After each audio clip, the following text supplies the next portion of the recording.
So, this is another 3D project I worked on.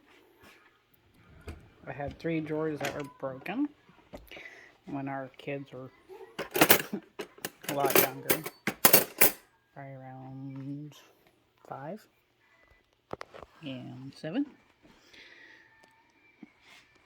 My dog's outside barking. So this was one drawer. I 3D printed this part, and then I took it outside. I made sure I had all the grooves in the right spot, and I took the nail gun and nailed it in there. That's one drawer. This drawer,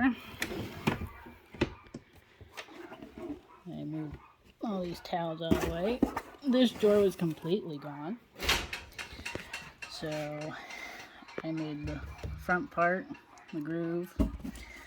I made this part and this part because it had no bottom left to it, and I made the back there because this drawer was completely done. So it's basically a kind of a whole new drawer,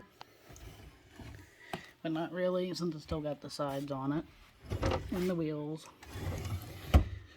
I'm a little stubborn, sorry, probably loud. And then this drawer, it was just basically like the top drawer. All I did was the front part. Had to work with what filament we had. And yeah. So, just the front part on this one. But it was a nice little project to do. And now we have 4 working drawers again.